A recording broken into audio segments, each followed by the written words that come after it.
My name is Singh. I'm also known as Social Sunny. I'm head of digital marketing and content at Zembl. We help businesses find better energy deals, small, medium, commercial, industrial businesses. We work with a panel of leading retailers across Australia. Leads come in and, we help these businesses find better deals. So my name's Edan, and my role at Zembl is the head of acquisition and sales enablement. The most frustrating part about my role before we were using AI agents is the amount of time my sales reps would use on low value tasks. So whether that be researching a business on the internet, trying to find out what industry they're in, or trying to find out an alternative phone number. When you tally that up in totality, you can be spending 30 seconds to a minute each time you get a new customer come through the website. And just watching the sales reps do that, it's just a pain.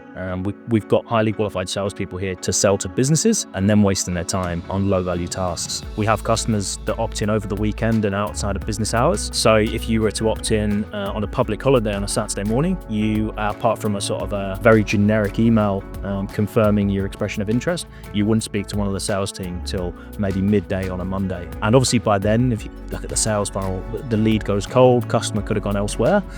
So again, more missed opportunity. And then our director of sales mentioned that safety culture came across this platform and they were using an AI agent, SDR agent called Bosch. So we looked at relevance and we're like, you know what? Let's build an AI agent that could work for us 24/7. So it started in October 2024 and our first AI agent, Toni, was live in January. Toni has its own inbox and email, we had to warm it up.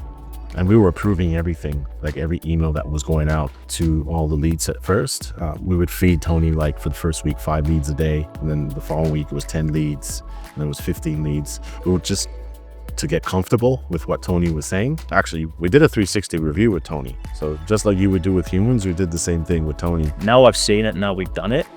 It blows my mind how capable AI agents are in terms of what tasks they can replicate. There's been a real adoption from our customers in terms of embracing speaking to someone at the point of inquiry, because the trigger effectively speaks to the customer straight away, where previously a customer could be waiting a couple of days over the weekend for us to contact them. We haven't increased the team size, but the impact that's had on the overall time saved, we've seen a 30% increase in overall customer conversion. So that's 30% more customers, resulting in a close one journey, not wasting as much time on a lower value task. So yeah, been a great impact on the bottom line for the business. Right now, I would say we have about 10 or 11 that are actually live that we're using. When we got the first reply from a customer to our AI agent, it was not a massive weight off the shoulders, but it was like, okay, this works. We've got a process here and we don't need to stop here. There's so much more we can do to continue this. I'd never go back to manually researching a business, finding out details of the customer's address, phone numbers, who else is responsible for the energy contracts. The thought of doing that manually now, it's just not a process we want to go back to.